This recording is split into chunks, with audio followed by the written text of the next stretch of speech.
S'il est un pays où la tongue est reine, c'est bien le Brésil. Sur les plages, la mode est au minimalisme, y compris pour la chaussure. Une semelle en caoutchouc surmontée d'une bride, difficile de faire plus simple. Depuis sa naissance au Brésil dans les années 60, la tongue mène son petit bonhomme de chemin. Après le sable, elle a colonisé les trottoirs avant de conquérir la planète. Elle chausse la quasi-totalité de la population brésilienne et 4 milliards de pieds dans le monde, des plus modestes aux plus branchés. Les Français l'adorent, ils en consomment 1 million de paires par année. Cette famille en vacances au Brésil ne fait pas exception à la règle. Les tongs, c'est l'été. Ça permet d'avoir les pieds un petit peu aérés et tout, qu'à la place des baskets ou des... voilà.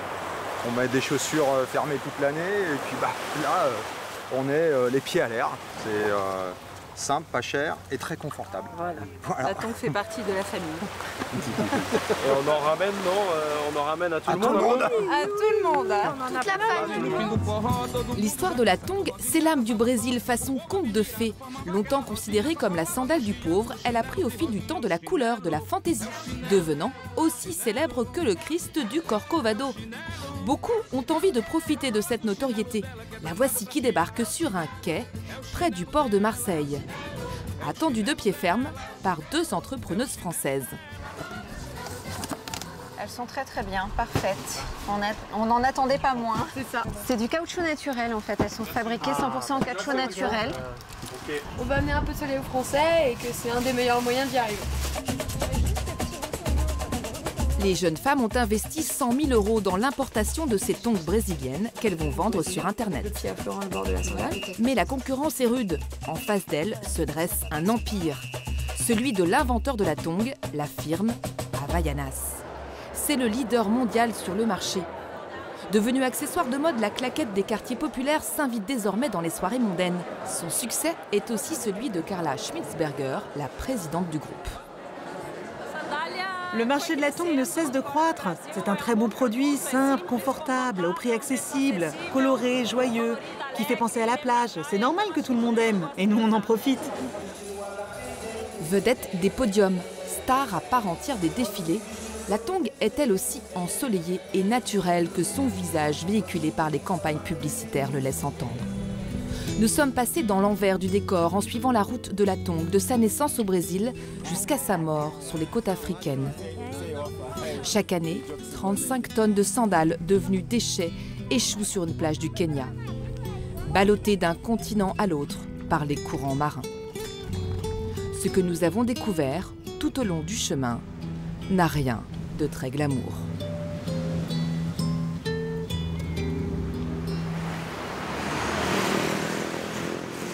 São Paulo, capitale économique du Brésil, 20 millions d'habitants. Dans le quartier le plus huppé, la rue Oscar Freire, elle accueille les grands noms de la haute couture. Depuis 4 ans, une marque de tongs y a conquis sa place en apportant une autre idée du chic. Ce matin de mai, elle inaugure sa ligne de vêtements dans sa boutique relookée, où les tongs sont en bonne place. Havaianas est le plus gros vendeur de tongs au monde. La firme a écoulé près de 5 milliards de paires depuis sa création dans les années 60. Derrière ce succès, un puissant groupe industriel brésilien qui a inventé cette sandale à semelle de caoutchouc. Une chaussure bon marché à l'origine, présentée aujourd'hui comme un produit de luxe. Pour cet événement, l'état-major du groupe a fait le déplacement avec à sa tête Carla Schmitzberger, la grande patronne de la tongue brésilienne. Ça, c'est un produit qui existe depuis 1962. Cette paire de tongs, c'est la première que l'on a produite. C'est celle que les gens pauvres du Nord-Est utilisent. Comment le nu-pied du pauvre est-il devenu un accessoire de mode branché qui séduit toutes les classes sociales? C'est grâce à l'intuition d'Havaianas. À la fin des années 80, le consommateur faisait ça. Il enlevait la bride et renversait la semelle. Et du coup, la bride avait la même couleur que la semelle. Donc on s'est aperçu que le consommateur voulait une chaussure de même couleur. Et alors on a lancé cette gamme monochrome à décliner. Au même moment, la marque multiplie le prix de la paire par 5 pour changer l'image de la tongue. Dans les années 90, les ventes décollent et Havaianas part à la conquête du monde. Aujourd'hui, son défi, c'est d'attirer vers elle les consommateurs aisés. C'est le travail du directeur Europe, proposer des tongs avec un parfum d'exclusivité. Alors ici, ça c'est une collection qui est vendu dans certains magasins simplement. C'est plutôt des boutiques qu'on va trouver à Saint-Tropez, à Ibiza ou à Paris, où les prix moyens partent de 40 € et montent jusqu'à 180 €. Pourquoi? Parce qu'il y a, par exemple, on ajoute, comme ici, on va ajouter des pierres sur la tongue. Voilà, ça peut être des pierres qui viennent du Brésil. Ou alors, toute une bride de Swarovski qui sont cousues à la main par des dames au nord-est du Brésil. Chacun ses moyens. La marque entretient pourtant une part d'ombre. Elle n'a jamais autorisé les journalistes à pénétrer dans ces 2 usines brésiliennes. Pour nous, le Made in Brésil est très important. Nos usines sont installées ici. Nous avons une formule secrète pour notre caoutchouc qu'on ne veut pas révéler. C'est aussi pour ça qu'on garde notre production ici au Brésil. Et on pourrait visiter ces usines où sont fabriquées les tongs? Non, désolé, nous n'autorisons pas les visites. Un secret de fabrication qui fait la fortune du groupe. Faite de plastique et de caoutchouc, la tongue est un produit très rentable. Elle coûte à peine 3 € à produire.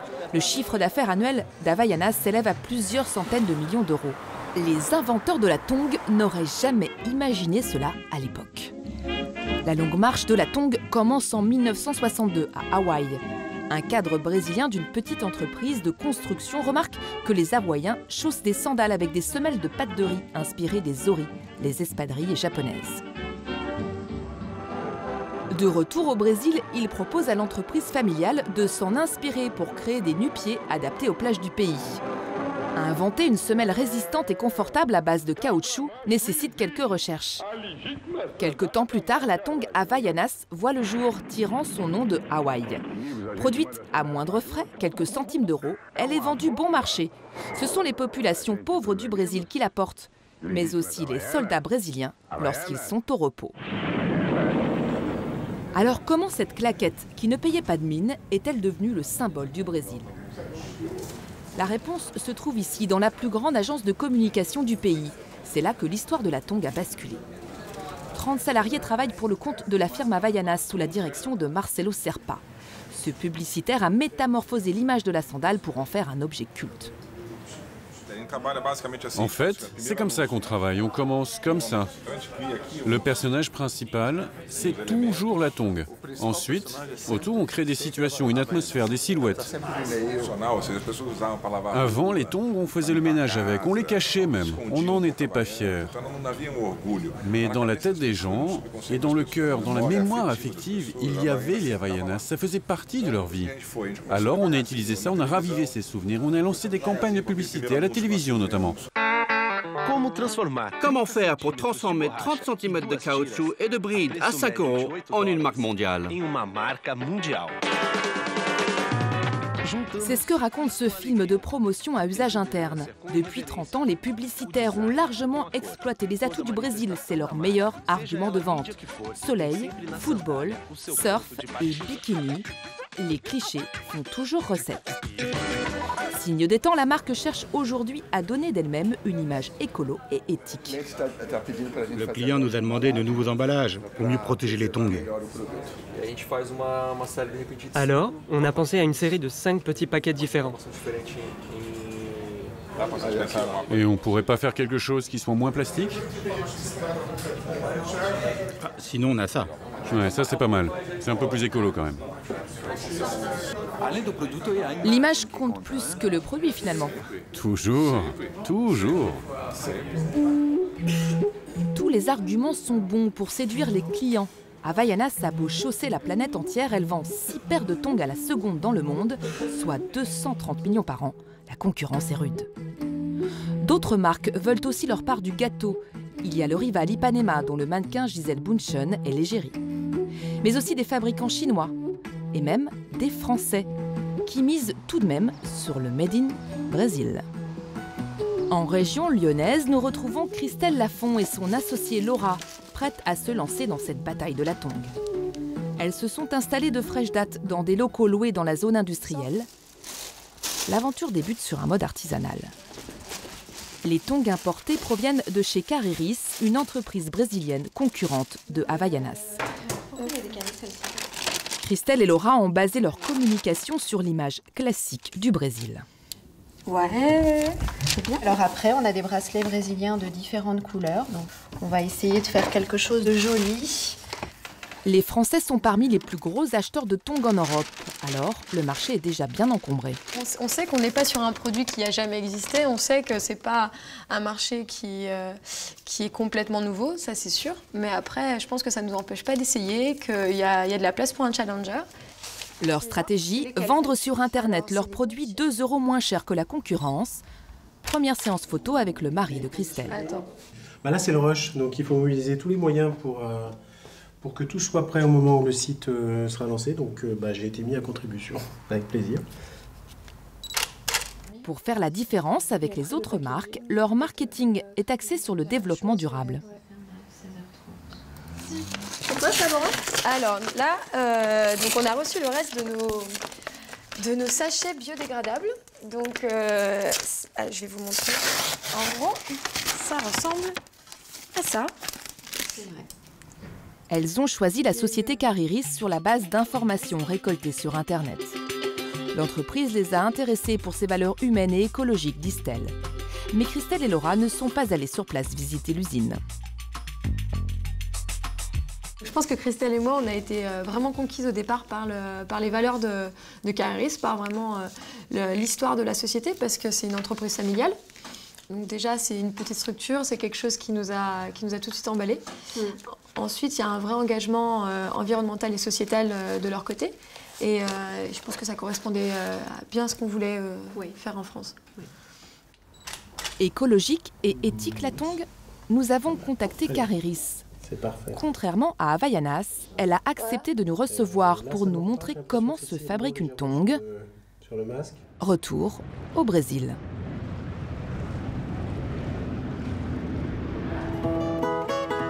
Tout au nord, à 2000 km de Rio, Juazeiro do Norte, dans l'un des États les plus pauvres du pays.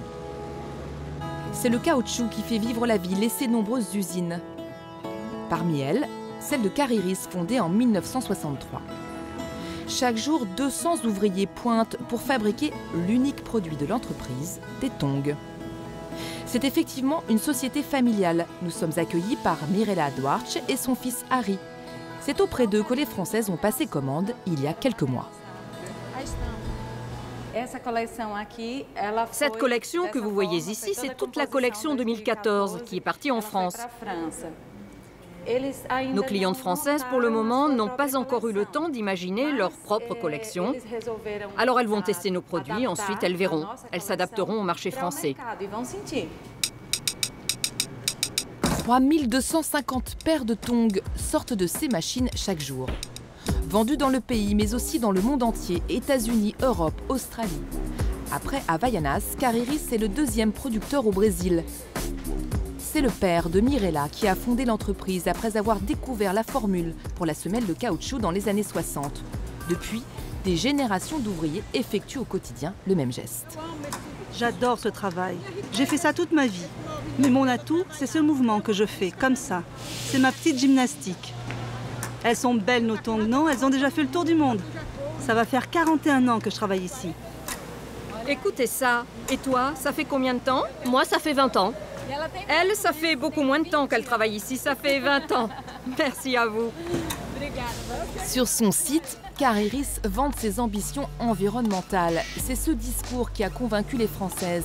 Mais à y regarder de plus près, la dimension écologique se résume à l'activité de recyclage.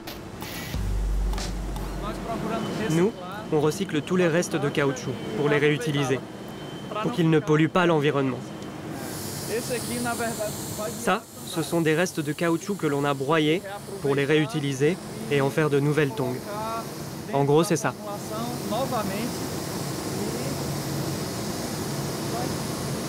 Attendez, désolé, mais j'ai de la poussière dans les yeux. Il y a énormément de poussière qui sort de là. Nous interrogeons le jeune chef d'entreprise sur la provenance du caoutchouc. Caoutchouc naturel issu de l'EVA, comme le croient les Françaises, ou caoutchouc synthétique fabriqué à base de pétrole. Voilà notre caoutchouc que l'on coupe en morceaux selon la recette. Et on le mélange avec les produits chimiques, en faisant toujours attention aux quantités. Ensuite, ça part à la cuisson. Mais ce caoutchouc, il est naturel? Non, c'est du caoutchouc 100% synthétique, fabriqué à base de pétrole. Le problème avec le caoutchouc naturel, c'est qu'il ne produit pas de bons résultats. Parce qu'il s'use beaucoup plus rapidement et en plus il sent très fort. C'est le problème avec le caoutchouc naturel qui est récolté sur les arbres. Ça, c'est notre recette à nous. C'est la spécialité de la maison.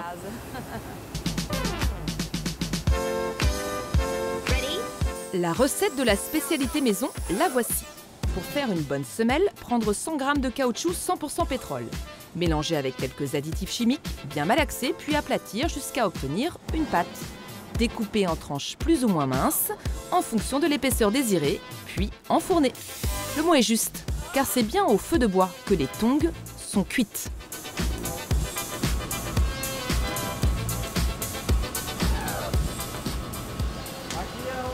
Ici, c'est là où on brûle le bois. Et vous voyez au fond, ce tuyau, il conduit la chaleur dans les chaudières qui produisent de la vapeur. C'est cette vapeur qui chauffe les machines thermiques, les fours, que nous utilisons pour fabriquer les tongs. Un mode de cuisson polluant mais économique. Chaque paire de tongs revient à 1,50 €. Si on n'utilisait que l'électricité pour produire nos tongs, ça serait trop cher, parce qu'on consomme beaucoup. La présence d'additifs chimiques nous intrigue. Quels sont ces produits ajoutés au caoutchouc? Tu peux me mettre 15 grammes de cette farine là? De celle-là? Voici le chimiste de l'usine, celui que tout le monde appelle ici le cuisinier, de son vrai nom, Netto. C'est ici, dans ce petit local, que se trouve le secret de fabrication d'une semelle souple et confortable, selon la formule trouvée par le fondateur de l'usine. C'est aussi là que prend fin la belle histoire de la tong. Dans ces bassins, il y a du zinc, du styrène et des produits pour faire gonfler les semelles. Et pour finir, je mets des peroxynes. La plaque est plus dure grâce à ce produit. Mais tous les ingrédients ont une fonction. S'il en manque un, il y a des problèmes à la cuisson.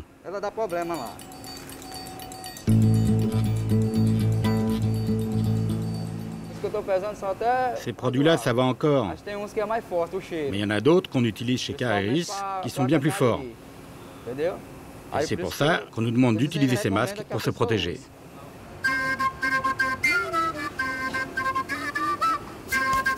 Ça, c'est comme si c'était de la levure dans un gâteau.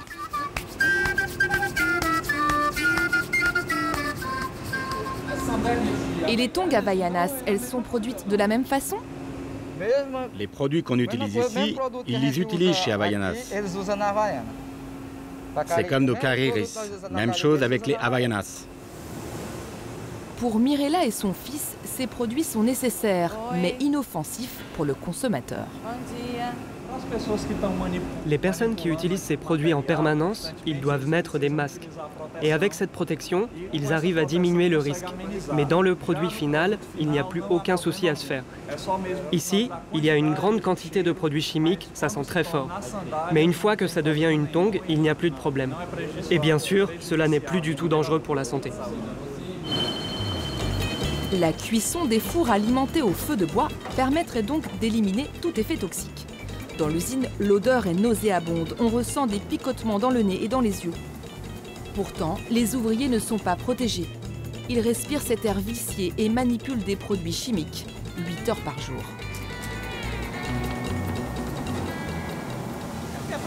C'est notre métier. On n'en a pas d'autre. Alors c'est comme ça. Il faut bien survivre. Cicero travaille depuis 16 ans pour Carreris, avec un salaire de 200 € par mois. Tous ces produits, c'est un peu toxique, non? Bien sûr. Et c'est pour ça qu'on boit du lait tous les jours, pour supporter toute cette chimie.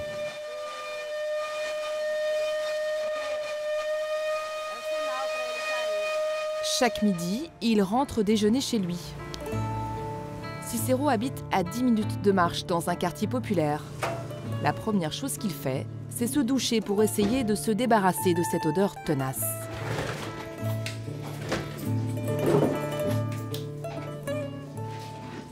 J'en prends une tous les jours après le boulot. Il habite ici avec sa femme et ses petits-enfants. Conscient des effets potentiellement nocifs pour sa santé, Cicero da Silva tente de se rassurer avec un remède de grand-mère, un verre de lait matinal.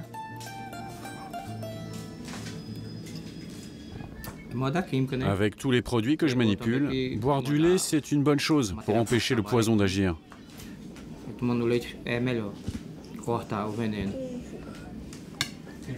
Et qui vous a dit ça? C'est les anciens qui nous conseillent de faire ça.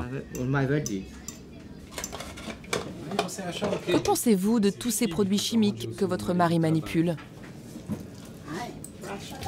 Ça sent tellement mauvais là-bas, je trouve ça horrible. On a beau laver ses affaires, les relaver, rien n'y fait. Cette odeur de caoutchouc, on s'en débarrasse jamais. Ils n'ont aucune protection là-bas. Je connais bien le monde de la tongue, très bien même. C'est d'ailleurs moi qui l'ai fait entrer dans l'usine. Et il y travaille toujours. Et vous avez travaillé là-bas, vous aussi? Oui, j'ai travaillé 20 ans là-bas et j'ai arrêté il y a 10 ans. Pourquoi? Parce que je ne me sentais vraiment pas bien. Allez, j'y retourne. Les dirigeants de l'usine n'ont pas instauré de suivi médical auprès de leurs employés. Pas plus qu'il n'existe de mesures officielles sur le degré de toxicité de ces produits. Le consommateur est-il à l'abri de toute mauvaise surprise? Nous sommes allés en Suède, à Stockholm, pour rencontrer l'unique équipe au monde à avoir piloté une étude sur les tongs. C'était en 2009. Des analyses réalisées sur 27 sandales en plastique et caoutchouc fabriquées dans une dizaine de pays différents. La conclusion des chercheurs est sans ambiguïté. Jamais je ne les utiliserai pour mes enfants. La tongue n'est qu'un objet parmi d'autres qui contient des produits toxiques. Mais elle contribue à augmenter notre exposition à cet environnement chimique. C'est sûr, les tongs ne vont pas détruire la planète, mais c'est une pièce de plus dans ce grand puzzle toxique. Cette étude a révélé la présence de substances chimiques hautement toxiques et de métaux lourds comme l'arsenic, le zinc ou le mercure. Nous avons présenté à Andreas Prevnodnik, qui a co-dirigé les recherches, les photos prises dans l'entreprise Cariris, celles de composants utilisés dans la fabrication des tongs et du caoutchouc maison. Je vois qu'ils utilisent de l'oxyde de zinc. Et ça, c'est particulièrement préoccupant si ça se répand dans l'environnement. C'est très toxique. Ici, je vois une photo du caoutchouc qu'ils utilisent. Et selon les informations que j'ai pu recueillir, un des principaux composants de ce caoutchouc est le styrène. Le styrène est connu pour ses effets cancérigènes. Il peut dérégler notre système hormonal et affecter la fertilité. Toutes ces substances dont on connaît les dangers ne devraient pas se retrouver dans des objets de consommation courante. Et cette responsabilité incombe aux industriels. Ils doivent trouver des solutions alternatives. Nombre de ces substances sont considérées par l'Union européenne comme dangereuses pour l'homme et l'environnement. Une directive vient d'interdire leur utilisation après 2015. Des risques pour la santé, la certitude que ces tongs ne sont en rien naturels, comme on l'avait laissé entendre aux jeunes entrepreneuses françaises. Nous sommes retournés à Lyon pour en discuter avec elles. En ce début d'été, Christelle et Laura s'apprêtent à lancer officiellement leur ligne de tongs sur Internet. Elles organisent une soirée, une centaine de personnes sont conviées. Nous leur montrons les images que nous avons tournées chez Cariris, là où elles ne sont jamais allées. La chaîne de fabrication et les produits utilisés. Les deux femmes ne cachent pas leur désappointement, mais les affaires restent les affaires. Et ce caoutchouc, il est naturel alors? Non, c'est du caoutchouc 100% synthétique, fabriqué à base de pétrole. C'est pas du caoutchouc naturel. Mais justement... Non, bah non. Ça, c'est une des questions qu'on a posées à Mirella à peu près 150 fois, et sans arriver vraiment à comprendre ce qu'il y avait derrière. Et donc là, c'est aussi une partie de la réponse, parce que ça a été une question qu'on s'est posée pendant longtemps, sans vraiment pouvoir y répondre. Elle vous a pas dit du coup?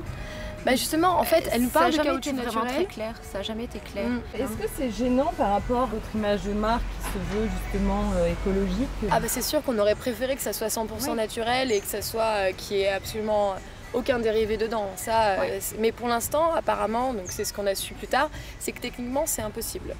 Ou alors, on serait ravis d'apprendre le contraire, mais pour l'instant, on n'a pas de solution à ce problème-là. Et c'est vrai que on se dit que d'un autre côté, comme je vous le disais, on préfère un produit qui dure 10 ans et qui contienne un peu de dérivés plutôt qu'un produit qu'on soit obligé de racheter tous les 6 mois et qui du coup va émettre beaucoup plus de déchets qu'une paire de tongs qui dure voilà, une décennie. Difficile de percer les secrets de fabrication. Par honnêteté vis-à-vis de leurs futurs clients, les Françaises ont revu leur communication. Bon là, elles sont un peu petites pour toi. Mais... Plus de semelles naturelles, mais des tongs comme les autres. Un produit sympathique à la portée de tous, mais dont on ne se débarrasse pas aussi facilement qu'on pourrait le croire. Car il n'y a pas pire déchet qu'une vieille tongue usée. Elle met 500 ans avant de se dégrader dans la nature. Sur la planète, il y a un endroit où les tongs se cachent pour mourir. Nous y sommes allés. C'est au Kenya. Nous sommes dans une réserve naturelle sur la côte est. Le littoral kényan est très prisé des amateurs de plongée. Ici, les eaux sont claires. Les touristes peuvent apercevoir des tortues. Mais à quelques kilomètres de là, dans la même réserve, voici l'île de Kiwayu, un paradis menacé par les déchets du monde entier. C'est cette femme, une biologiste marine née au Kenya, qui a découvert cet endroit. C'était en 1997, à l'occasion d'une étude sur les tortues. Le contraste est saisissant, des plages magnifiques et des tonnes de déchets arrivés jusqu'ici, portés par les courants océaniques venus d'Afrique et d'Asie. Parmi ces ordures, des plastiques et des tongs. Beaucoup de tongs. Chaque jour, une dizaine de femmes se retrouvent sur le rivage pour récupérer les semelles parmi les détritus. Bonjour, comment allez-vous? Ici, on trouve des tongs qui viennent de partout, du monde entier. Ça, c'est une tong d'ici. Mais celle-là, je peux vous dire qu'elle n'est pas du Kenya. Et je n'ai pas la moindre idée d'où elle peut venir. 400 000 tongs du monde entier viennent échouer ici chaque année. Cette zone de mangrove est protégée, mais elle est devenue de fait un cimetière de tongs. De ce côté, c'est le nord. Là, c'est le sud. Les courants marins repoussent les déchets jusqu'ici. On le voit quand on va plonger dans le parc marin. Au fur et à mesure, les courants ont transformé cet endroit en une immense décharge. C'est très triste. C'est comme si la mer vomissait ici tout ce qu'elle n'arrive pas à digérer, tout ce qui ne devrait pas être dans son système. Ces ramasseuses vivent de ces déchets. Elles gagnent entre 30 et 80 € par mois. Je ramasse des déchets comme ça toute la journée, parce que c'est très mauvais pour la mer. Toutes ces bouteilles en plastique, ces tongs, ça devient un vrai problème pour les poissons. Ça tue nos tortues et toute la vie sous-marine. C'est vraiment très mauvais. Julie Church leur achète au poids les tongs qu'elle collecte. Alors, vous avez rempli combien de sacs? Alors, laisse-moi voir. 2, 4, 6, 8, 10 en tout. Il y a 4 ans, Julie Church a décidé de valoriser ses tongs. Elle achète à ses ramasseuses des dizaines de tonnes par an. Ces dernières transportent sur leur tête des sacs de 40 kilos, remplis à ras-bord de tongs. C'est dans la région du Kilimandjaro, à 600 km de là, que l'histoire se termine. Dans la banlieue de Nairobi, Julie Church a monté une ONG. C'est là que sont stockés les tongs récoltés dans la mangrove et sur les plages kenyanes. Ici, elles sont recyclées pour en faire des œuvres d'art. Les musées et les aquariums du monde entier se les arrachent. Bonjour. Bonjour. Bravo, c'est superbe.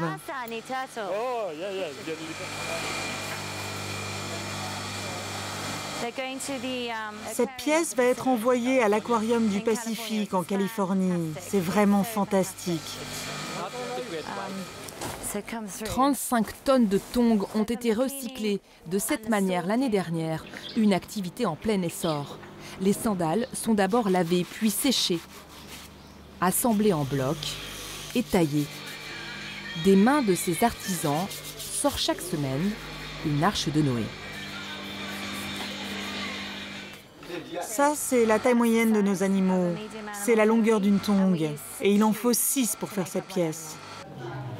L'argent des ventes finance des programmes d'éducation et d'éveil à l'écologie au Kenya. Les acheteurs sont informés de la provenance de la matière première, comme ces Français, en vacances.